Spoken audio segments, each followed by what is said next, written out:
So, if you've been a follower of my channel, you'll know I got a Series X at launch, and just last month I got myself a PS5. Well, this past week I've got my hands on an Xbox Series S. And I gotta be honest, I was kind of hesitant because, I already have a Series X and a PS5, so when am I gonna find time to play the Series S as well? I came to the conclusion that it'd be a great companion console next to my Series X and PS5 for a few next-gen games, and it'd be great for back-compat FPS boost titles. And over this past weekend, that's exactly what I've been using it for. I put down the Series X and PS5 for an entire weekend and did all of my gaming on the Xbox Series S so that I could put together a bit of a review for the channel. I think I've got a lot of things to say about the Xbox Series S, so let's jump right into it.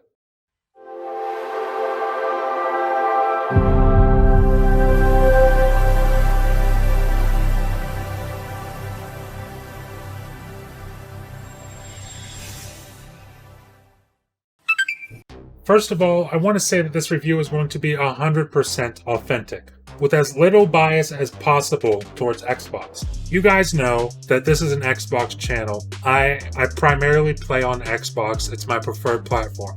But I want to do this review with as little bias as I possibly can towards Xbox. I just want to be objective in what I say and say how I feel. I got my Series S and immediately downloaded a bunch of my most played games as of late from my Xbox Series X. I did this so that the games would be as fresh as possible in my mind when comparing what I see on my Series S to what I'm used to on my Series X. And I want to start with what I find to be similar coming from the Xbox Series X down to the Series S. And the first thing you notice is that it's still just an Xbox. It's running the same UI, your games, your friends, your messages are all in the exact same place as they would be on the Series X, your One S, or your One X. Plus, it still has all those next-gen Xbox features. I've still got the ability to swap between games quickly thanks to Quick Resume. My backwards compatible games still get a nice visual boost thanks to Auto HDR, and I'm still getting the benefits of that super fast SSD. And one thing that really surprised me is that the performance is just about exactly what I've come to expect from my Xbox Series X. I've even tried one of my favorite stress tests that I used to try on my PC, which is going to the downtown area in Fallout 4 and walking around where all the rubble is from the fallen buildings. Just walking around the downtown area on my PC, which, by the way, is far more capable than the Series S, used to absolutely tank my FPS down to as low as the mid-20s. And on my Series S, it feels really solid. Of course, there are exceptions where a big firefight or an explosion on screen may cause a bit of a dip in performance, but overall, it's a pretty solid 60 FPS. And then you take into consideration that I can turn on a game like Titanfall 2 on this console, and it's a stable 120 FPS. And the same can be said for Battlefield 4 at 120 FPS. Granted, I'm not exactly Digital Foundry, so I don't have an FPS counter for my console, but I've been playing games long enough to know when a game is running smooth and when it's dropping frames, and the Series S runs games super smooth. Even a game like Outriders, where there's tons of enemies on screen at once and explosions and all kinds of effects happening during battle, the game seems to be locked at 60 FPS. They really were not kidding when they said that this $300 box would be delivering next-gen performance. And keep in mind that games like Titanfall 2 and Fallout 4 weren't even made to take advantage of the features that the box has to offer.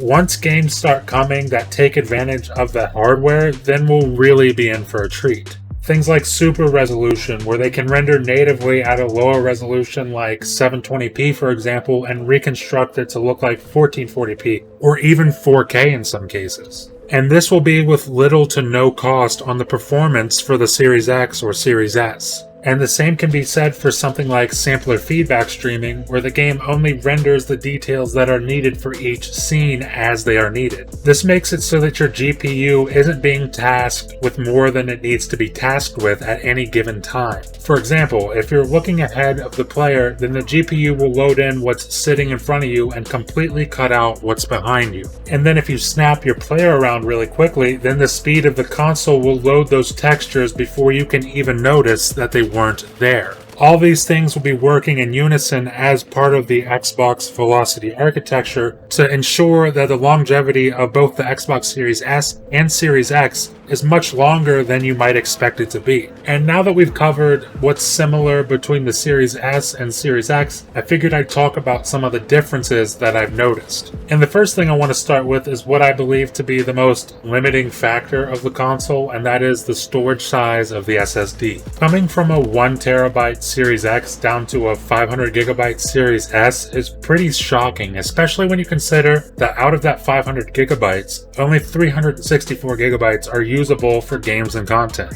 And with all that said, it's actually not nearly as bad as I thought it would be. I mean, right now I've got 9 games installed on the internal SSD, and out of those 9 games, 7 of them are optimized for Xbox Series X and S. With just 364GB available, I was able to squeeze Control Ultimate Edition, Fallout 4 and all of the DLC content, Gears 5, Hitman 3, Immortals Fenyx Rising, Outriders, Rogue Company, Sunset Overdrive, and Tetris Effect Connected onto the console with just 5.1GB to spare for video and screenshot content. And I don't know about you, but I feel like 9 games is pretty damn good for just 364GB. But of course, your mileage may vary, especially if you're someone who plays a game like Warzone regularly, where it takes up nearly all of that 364GB. But even with that, you could still pick up an external HDD for a relatively cheap price, maybe like $45 for 1TB. Because honestly, that's what I did for my Series X and my Series S. I've got a 1TB hard drive plugged into my Series S right now with a bunch of back compat games on it. But either way, I think the storage space is completely acceptable and probably a necessary cutback in order for Xbox to hit that $299 price target.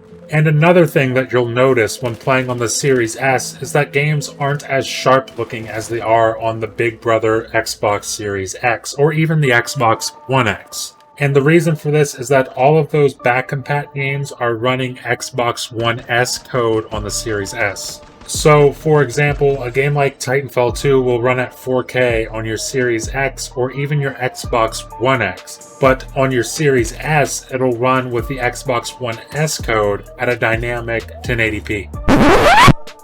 Hey folks, just interrupting the video for a second to tell you that I was wrong actually.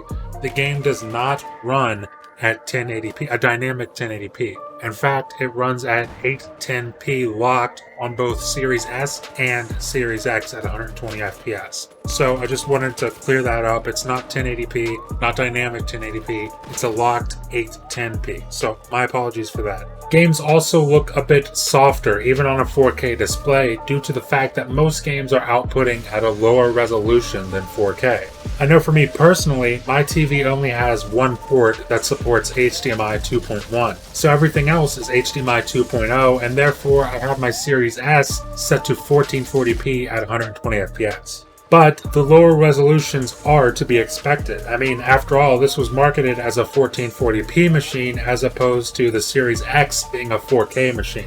At the end of the day, it's kind of up to you on how much resolution matters to you. Are you someone who needs the best 4K console available? Well, then the Series X is your machine. But if you're someone who doesn't really care about resolutions and really only cares about performance, then you can pick this console up and save $200 in the process instead of buying the Series X. Also, another thing you may have noticed is that the quality of gameplay I'm using doesn't seem as sharp as it normally does. Well, this is due to the fact that the Xbox Series S captures gameplay clips at 1080p as opposed to the Xbox Series X, which captures clips at 4K. And thanks to the lower resolution, the bitrate is pretty bad, and I'm going to try my best to clean it up in editing, but just know that what you're seeing on screen in this video is not representative of what you'll see in person on your own TV. Especially if you have a nice 4K HDR TV. Games still look great and the DVR doesn't do it justice at all. So I apologize for that, and I mean hopefully one of these days I'll be able to get a nice, decent capture card so I can capture a high bitrate gameplay. But for right now, this is what I got to work with, so this is what I'm doing. But getting back to the topic, I think the biggest thing to take into account with the Series S is that now that free-to-play games are actually free-to-play on Xbox, this console is the best value going right now. I mean, if you're a parent and you have a kid who just wants to play Warzone, Fortnite, and Apex, then this console is a great choice in that situation. Not to mention the fact that Warzone and Fortnite both run at 120 FPS on the Xbox Series S. All in all, I think it goes without saying that the Xbox Series X and the PS5 are the better consoles, but in terms of value, the Series S just can't be beaten. It's got a massive amount of 120 FPS games, and in fact it has even more 120 FPS games than the PS5, all for $299. And with the PC components market being what it is right now, it's nearly impossible to build an equivalent PC for anything remotely close to that $299 price tag. Hell, you'd be lucky to find a Series S equivalent GPU for anything less than double the cost of the Series S. And when you factor in Xbox Game Pass at $10 or $15 a month, hitting nothing but home runs month after month, this console is just an insane value, and I can easily recommend it to anyone who wants in on next-gen gaming at a low price. But that's really all I have to say about this console. What do you guys think? Do you have a Series S? Are you thinking about getting one? If you already have one, let me know what your experience has been like. And if you're thinking about getting one, I hope this review has helped you. But either way, leave a comment and let me know what you're thinking. Leave a like if you liked the video, and please subscribe if you'd be so kind, because it really does help me out a lot. Thank you for watching, and I'll see you in the next video.